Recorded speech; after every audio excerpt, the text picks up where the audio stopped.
Hello and welcome to Cine Madhavam. ఈ వారం థియేటర్లో రిలీజ్ అయిన mass action drama Bhairavam. Bellamkonda Sai Srinivas, Manchu Manoj, Nara రోహిత్ల మల్టీ స్టారర్ ఈ చిత్రం. మోడరేట్ ప్రీ రిలీజ్ హైప్ మధ్య ఈ సినిమా ఎట్టకేలకు రిలీజ్ అయింది. ఫ్రెండ్షిప్, యాక్షన్, ఎమోషన్లతో ఎంతవరకు వర్కౌట్ అయిందో మనం చూద్దాం. రివ్యూలోకి వెళ్లే ముందు చాలా మంది చూస్తున్నారు కానీ సబ్స్క్రైబ్ చేసుకోవడం లేదు. సబ్స్క్రైబ్ చేసుకోండి జూడ్, పోయేదేముంది. మహా అయితే ఇంకొంచెం దగ్గర అవుతాను, ఇంకొన్ని మంచి వీడియోలు తీసుకొస్తాను. స్టోరీ విషయానికి వస్తే గజపతి వర్మ క్యారెక్టర్లో మంచు మనోజ్ మరియు వరద క్యారెక్టర్లో నారా రోహిత్ చిన్నప్పటి నుంచి ప్రాణ స్నేహితులు. ఒక విషాద సంఘటన అనంతరం వీరి జీవితాల్లో ఆర్ఫన్ అయిన శ్రీను క్యారెక్టర్లో బెల్లకొండ సాయి శ్రీనివాస్ వస్తారు.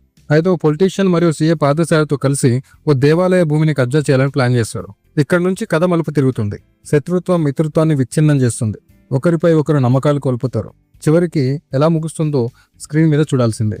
హైలైట్స్ విషయానికి వస్తే బెల్లంకొండ సాయి శ్రీనివాస్ ఇప్పటి వరకు కనిపించిన ఎమోషనల్ షేడ్స్ చూపిస్తూ క్యారెక్టర్లో ఒదిగిపోయాడు. యాక్షన్తో పాటు సెంటిమెంట్ సీన్లు కూడా మెప్పించాడు. నారా రోహిత్ ఓ మెచ్యూర్డ్ గ్రేస్ఫుల్ క్యారెక్టర్లో అదిరిపోయే పెర్ఫార్మెన్స్ ఇచ్చారు. Manchu Manoj full mass negative shades ఉన్న క్యారెక్టర్లు అలరించారు.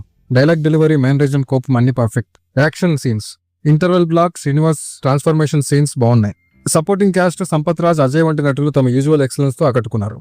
ఎక్కడ తక్కువైందంటే కథ కొత్తదేమీ కాదు, ఆరంభంలోనే స్టోరీ ఊహించేసేయచ్చు. సెకండ్ హాఫ్ కొంచెం స్లోగా ఫీల్ అవుతుంది. ఎమోషనల్ డెప్త్ తక్కువగా అనిపించింది. 3 ప్రధాన పాత్రల మధ్య బాండింగ్ డోస్ పెంచి ఉంటే బాగుండేదనిపించింది. టెక్నికల్ గా చూస్తే దర్శకుడు విజయ్ కనకమేడల మంచి ఎమోషనల్ యాక్షన్ డ్రామా చేయాలనుకున్నాడు. కానీ స్క్రీన్ ప్లే కాస్త గ్రిప్పింగ్ గా చూపించి ఉంటే ఇంకో రేంజ్ లో ఉండేది. ఎడిటింగ్ ఇంకొంచెం షార్ప్ గా ఉండాల్సిందే. కొన్ని సీన్స్ ట్రిమ్ చేస్తుంటే ఇంకా గ్రిప్పింగ్ గా ఉండేది. ఫైనల్ గా చెప్పొచ్చేది ఏంటంటే భైరవం ఓ mass and emotional action drama. Bellamkonda Sai Srinivas performance, Nara Rohit class acting, Manchu Manoj powerful negative shade ఈ సినిమాకు హైలైట్స్. యాక్షన్ లవర్స్ కు ఖచ్చితంగా నచ్చుతుంది. అయితే కథ సాధారణమైనది, ఎమోషనల్ డెప్త్ లో కొద్దిగా తగ్గింది. అయినా సరే ఫ్యాన్స్ కి బాగానే కనెక్ట్ అవుతుంది. మాస్ ఎంటర్టైన్మెంట్ కోసం వెళ్లే వారికి బాగా నచ్చుతుంది. మరిన్ని మూవీ రివ్యూల కోసం మా ఛానల్ సినీ మాధవని సబ్స్క్రైబ్ చేయండి, లైక్ చేయండి, షేర్ చేయండి. మీ అభిప్రాయాలను కామెంట్ బాక్స్ లో తెలియజేయండి. మళ్ళీ కలుద్దాం ఇంకొక ఇంట్రెస్టింగ్ మూవీ రివ్యూతో. Thank you.